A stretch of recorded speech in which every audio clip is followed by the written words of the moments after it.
He's alert. He looks like he may just put it. Okay. King 3, I get back. King 02. King 3 copy. Pupil King 11 is conscious alert, but he's got a pretty good gash on the back of his head. Thank you.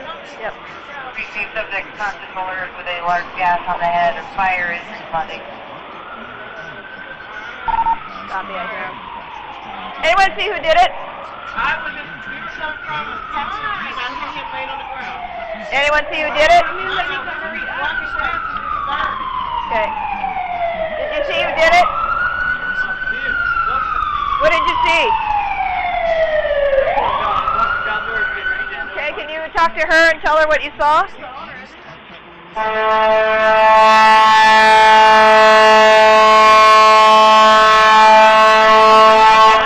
You want to stop that guy? Or you want to get out? Yeah, me and her just walked across the street. Mary Green. Hey, can I see your ID? You were impeding an emergency vehicle. No. She was slowing. I thought she was keeping straight. No. My light was Yes, you impeded yeah, an emergency vehicle. but I don't know if she's turning left or right. You impeded emergency So you want to see my ID Yes, for what? I do. Why? Beside you. For what? For impeding Ma'am, an why are you emergency touching vehicle. me? Why are you touching Because me? you're trying to walk away from me. No. You're not Actually, I'm accepting trying to go over responsibility. here to this stand. Sir. Why are you touching me? I'm trying to set my stuff down. I Okay, got a set it bad down. ankle. Can I go right No. here? What are you doing? Why you? Why you? No, I'm talking to her too, ma'am. And you too. Come on now. Why are you doing this shit to me? Why are you doing this? You're drinking too much. No. Ma'am, you want my ID? Let go of my hand. How can I give you? How can I give you my ID, ma'am? Go there. If you don't let go of me, I got a bad ankle.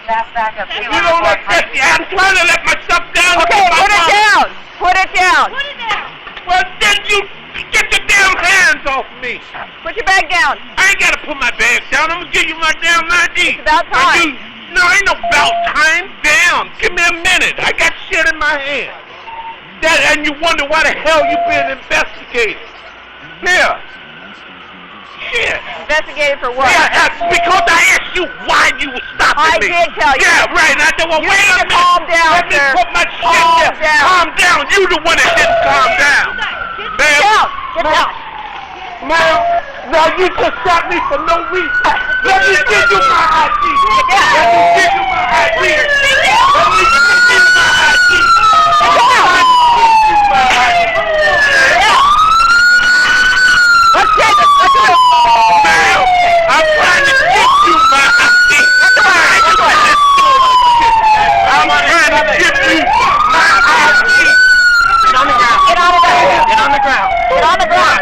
What the hell did I do? Get on the ground. What the hell did I do? You want to stand up, please? Stand up. You ain't got to stand up. What the hell?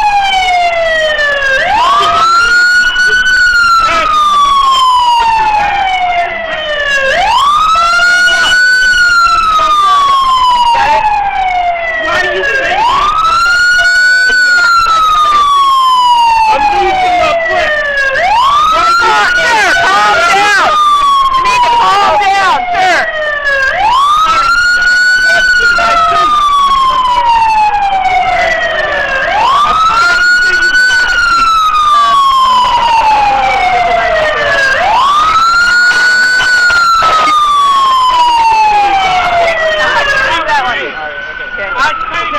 Okay. Yeah, let's get him in the back of the van. Okay. You want to move off my street? You can slow down and I was giving you my ID. Where's my wallet? Where is my wallet? I can't breathe. Okay. Well, give me a minute. Give me a minute. Okay. Okay, come Let on. me catch my breath. 1, 2, 7, get the breath. Okay, you may have probes in his Where's leg. my wallet? Right here on the ground. I was giving you my ID. Does he have prongs in him? Yeah. He may have prongs. What? No. Get I tased him in the leg. Get no. Calm down. No, man. Don't calm down, man. They did this wrong. I hope This they're one's mine? Yeah, this one's mine. I hope they're Mine. Yeah, I think so. You taser with it? Okay. He tased first when the darts missed. I tased the second time when he started swinging. And I tased him in the leg. Prongs have already come out. He out there let me take my stuff out my head. I ain't gonna set my damn head on the wet ass ground. Now I'm on the ground. Y'all wrong, man. You wrong. And you know you're wrong. Look at you. So what? Run my ID. I ain't got no warrant ever. I've been working in steel mill 17 years. I'm getting off of this ground. I can stand up. Why can't I stand up? Why can't I stand up? I ain't no damn criminal. Am I a criminal? Am I? No, yeah, maybe. What if you wrong? Can I stand up so I can breathe better? Why? You got me sitting in shit and piss where they piss and shit here? Why can't the fuck I can't stand up? I'm standing up. No, you're not. Go ahead. Okay. Go ahead. What? In the back of the van. In the back of the van. Okay, For let's what? stand up now. For what? Okay, Let me get stand my up. belongings. Okay, I stand want up. my- Are you going to I stand want my up? belongings. Are you going to stand up now? I want my belongings. I can stand up on my own. Okay, let's see it. Let me stand up on my own. Okay, let's Let see me it. stand up on my own. Okay, stand up. And I want my belongings. Can you relieve these? Can you relieve these? No. Why? Okay. Run my damn driver's license. There it is. Run it. So. What does that go for what? Run my license. Run my license. Okay, time to go. Run my license. 1, 2, 3. Run my There we go. license. Run my license. There we go. I ain't got to get in your car. Why I got to get in your car? For what? Get it right. For what? Let's get the photos. Okay.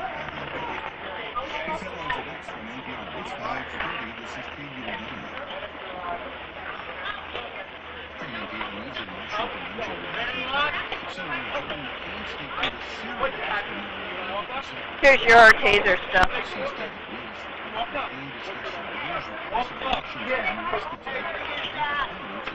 Watch your head, sir. Watch your head. Watch your head. Can I have my belongings? Here's his. I don't know. No, he obviously hasn't been searched yet. You want? His wallet's in here. Okay, can you take him in for it? Precinct and then get team on fire. We're going to get team on fire here. No, let's get him to the precinct to be seen by fire. Okay. So, one of the taser applications, only one of the darts took, so there was no MMI. So, it was the second taser application to his leg that dropped him down.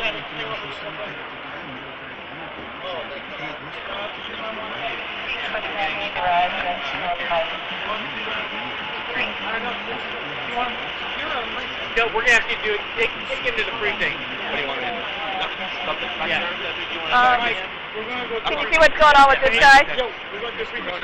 Oh, you're going with the precinct with him? Okay, good. Wesley Avenue North is a car pile 15 minutes ago. That's next vehicle last northbound right. You're going to be a room lady Yeah. four-door vehicle last northbound 400 block. I wanted to have him meet us back.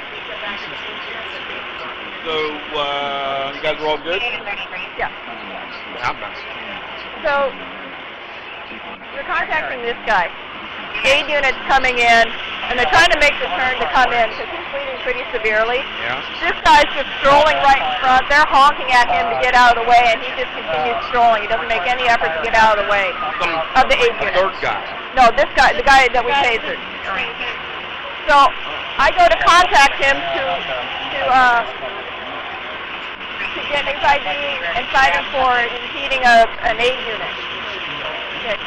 He keeps moving forward, and I say stop, and he doesn't want to stop, and he goes, what for? And I explained it to him again. The pedestrian. The pedestrian who's now in the back of the... Okay. So, he's being very swirly, and he won't stop, or, he's still kind of doing that move around thing, and he was very animated. He was uncooperative. Yeah, and you can see his size compared to our size.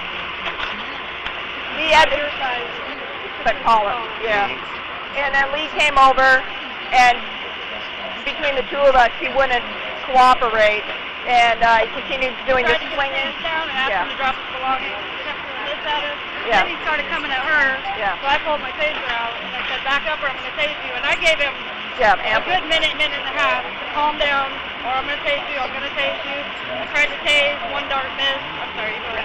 Oh no, that's yours. So this guy's separate from the guy that's assaulting him. Yeah, this is completely separate. He did, and he's screaming. Like, I don't know if you were here when he was screaming. He was screaming the whole time. Yeah. And All it's right. causing a big problem, but swinging, and then starts coming at us. Yeah. Like, I thought he was going to punch her. So Yeah, I pulled he out said- so the then- taser, and he wouldn't let him Yeah. grab his hands. I mean, he's big. I couldn't.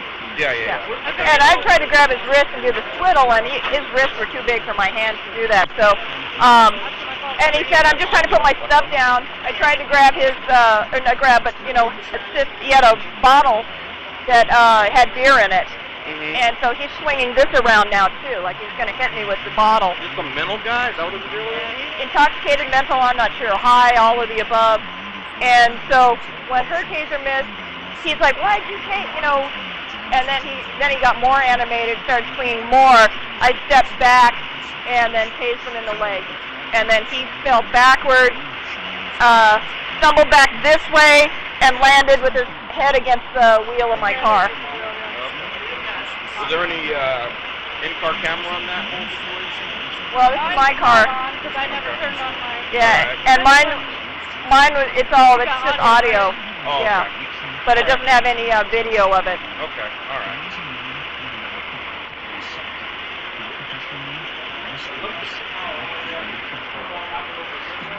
That camera right there, if it was on.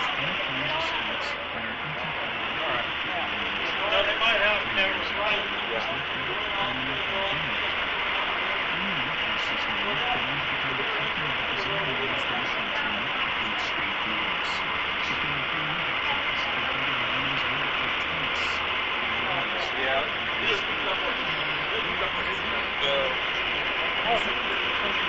Yeah. Well, supposedly, maybe that guy had something to do with this guy. But as far as we know, they're separate.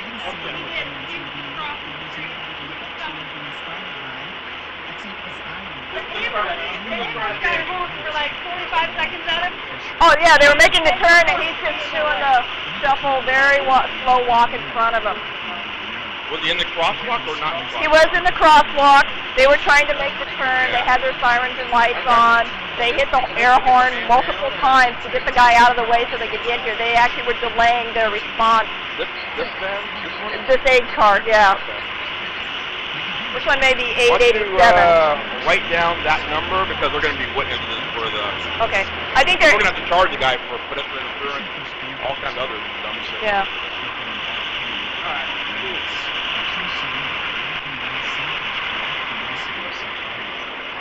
Where did that bottle that he had go? Oh, I put it in the back of the Oh, van. you got it. Yeah. Okay.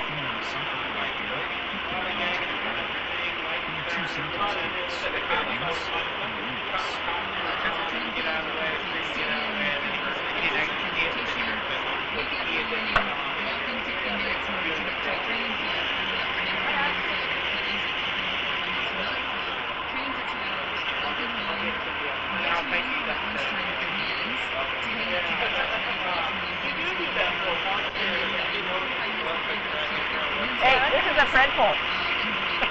Yeah, and I saw him. He tasered in the box. My thing was it turned it. That was my mistake. You can't, yeah. Yeah. Yeah. When I saw the, after I saw that, I'm like, oh, I'm going for the leg. Would you like me to send somebody up to Harvey to get that guy's information?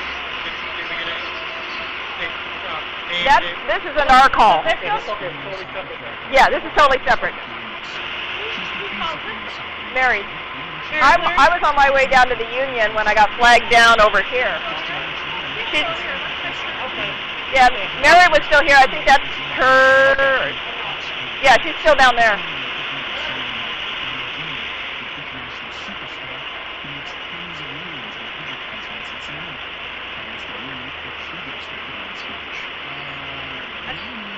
Pretty sure we gave him every chance under the sun. We did.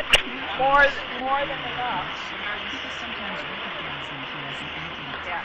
The man was exactly. A few people who do know me shout out, Alini.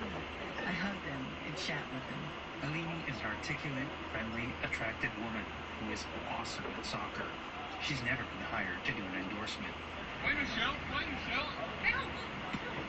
I visited the Central Olympico, a training facility for young athletes in Sao Paulo. I watched girls under 13 practicing.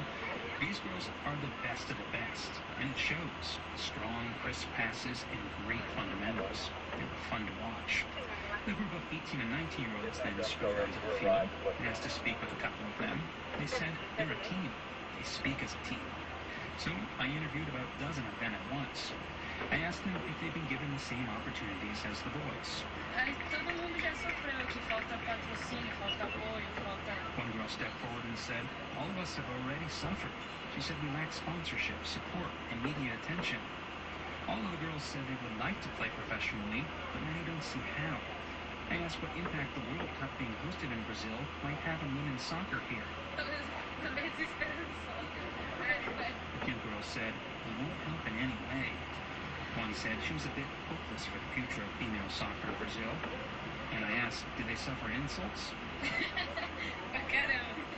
A lot, they all said. It didn't seem to bother them much, though. Change is slowly occurring.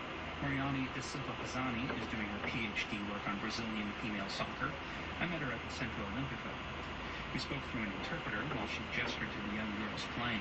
Mas eu acredito que trabalhos assim como o Centro Olímpico de Work like this being done here at the Olympic Center is sponsored by the mayor and the governor's office. It's something that improves the training of girls at this level. But in the next breath, she adds that this training center is one of a kind. É triste que só tenha esse centro, né? Que tem... It's very disappointing that there's only this center. We have half a million girls playing soccer in the country, so it's very disappointing. And funding for this program is said to be in jeopardy. I also spoke with Giovanna, the youngest girl on the field. She's 10. She had long, curly hair tied back in a ponytail. I asked her if a lot of the girls her age in her neighborhood play soccer. No, just one, she says. She started playing with the boys when she was 4. I asked her how come she plays. Porque eu gosto. Meu pai. Because I like it, she says. And her dad played with it too, which got her into it. And what do the boys think of her playing with them? Eu acho legal. They think it's cool. I spoke with another young girl, Nicole, who is 12. I asked her if she thinks she'll have the same opportunities to play as the boys when she gets a little older. Só tem oportunidade? Porque eu já...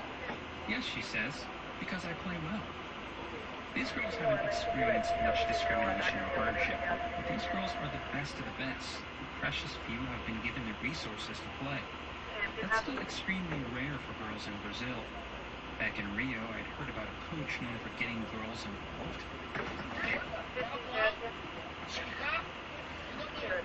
Paulo Bento Cesar coaches youth soccer in Vidigal, a favela in Rio on a steep hillside overlooking Ipanema Beach. He says after 25 years, he's just known as coach.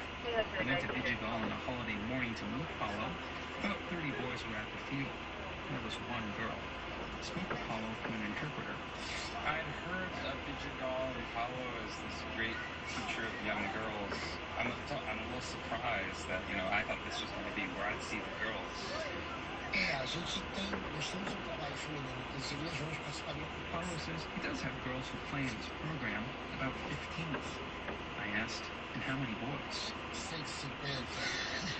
150. Back down in Ipanema, I asked Alini if Brazil, being the country of soccer, has any special responsibility to cultivate the girls' game too. It should. It should. It doesn't, but it should. For the world, I'm Jason Margolis, Rio de Janeiro. 94.9 KUOW, Seattle. It's 5:42. Good evening. I'm Guy Nelson. Israel has some pretty tight gun regulations. A recent mass shooting in Israel has put the issue of gun control in the spotlight. Authorities say it's time to rethink the laws on gun ownership. The World's Matthew Bell reports from Jerusalem. It's the kind of thing that doesn't really happen in Israel. A disgruntled customer walked into a bank in the southern city of Beersheba last week. He took out a handgun and opened fire, killing 4 people and injuring 3. Then he killed himself. The gunman was a former border police officer and security guard. He had a gun permit.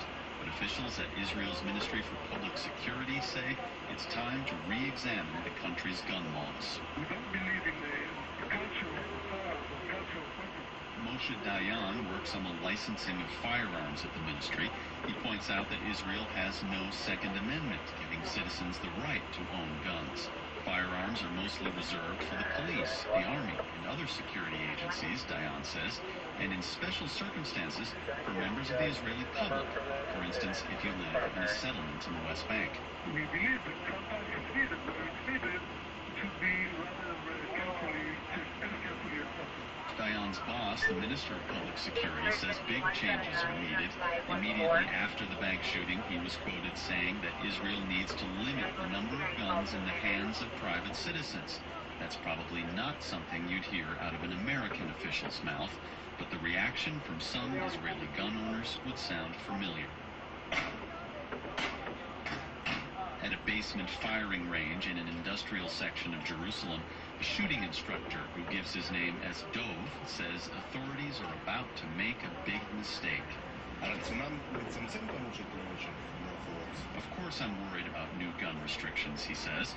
Dove is rare in that he owns 5 handguns. If the proposed reforms pass, he might have to give up most of them, or at least have them locked up at work. He goes on to present a common argument against gun control heard in the U.S. The government, Dove says, is going to end up taking guns away from law-abiding citizens and leaving them in the hands of criminals and terrorists. For the sake of comparison, roughly a third of American households are thought to have guns. In Israel, around 2% of the population legally owns a firearm. Ronan Rabbani is the owner of the firing range. He believes that Israel's security depends on the members of that tiny gun-owning minority. They are not bad people. They are the best people, and they are the strength double for the police. They double the strength of the police. They are all. But Moshe Dayan from the Ministry of Public Security says, as far as he knows, citizens pulling out their weapons to stop a criminal or terrorist has done more harm than good. This is why our policy is always looking for the balancing between the need and the danger. Unlike in the U.S., there's always an armed guard on duty at Israeli schools, but one proposed change in the country's gun regulations would require security guards to leave their weapons locked up at work rather than carry them to and from home. I asked one security guard at a school in Jerusalem who didn't want to give his name if that worries him. Terrorism, there is, but not everywhere, not every second, not every minute here. God is with me all the time, so I'm not worried about. What should I worry about? Of course, he says he needs a gun while on duty at the school, but frankly, he adds, the gun is heavy, it's uncomfortable to carry, and he would just as soon make his daily commute without it. For The World, I'm Matthew Bell in Jerusalem.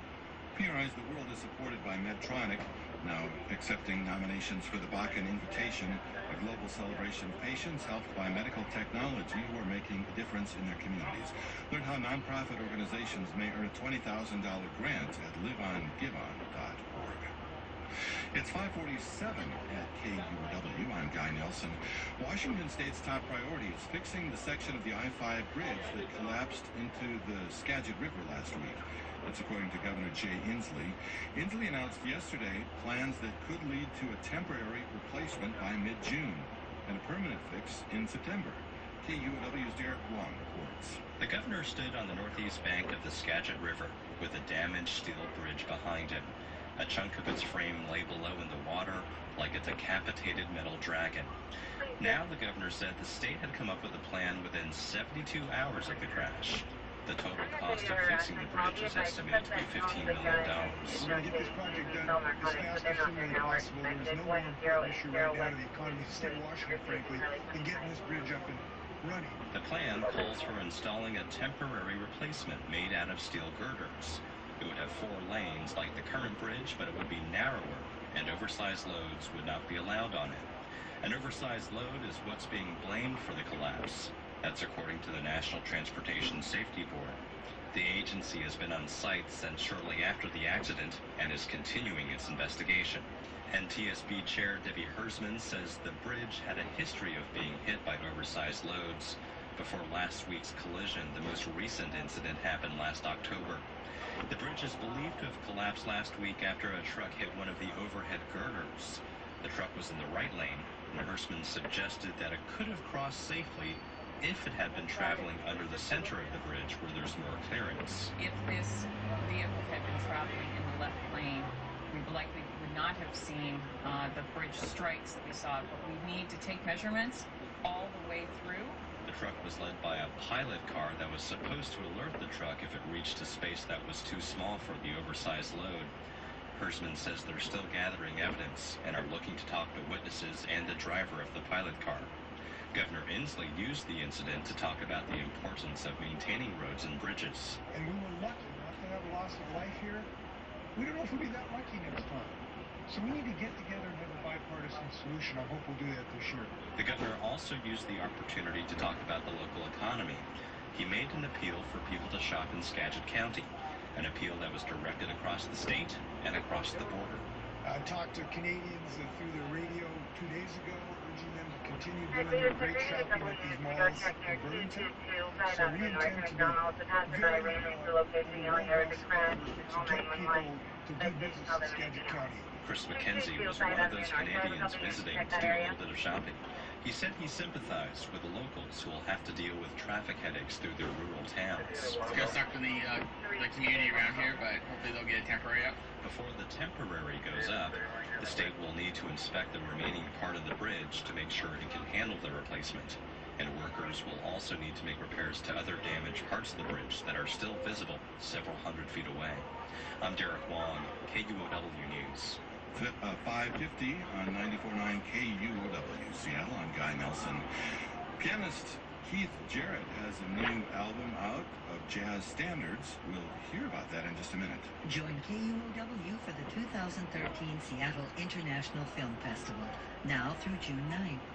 In its 39th year, SIFF is the largest film festival in the United States, showcasing 447 films from 85 countries this year.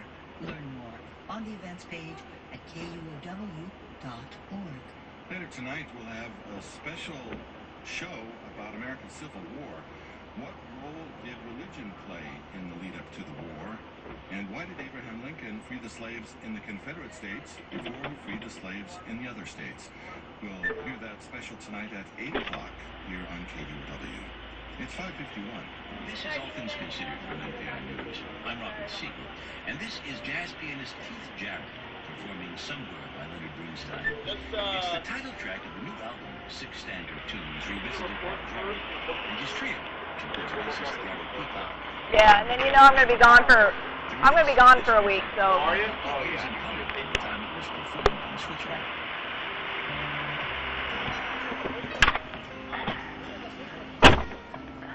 Keith Jarrett, welcome to the program. Thank you.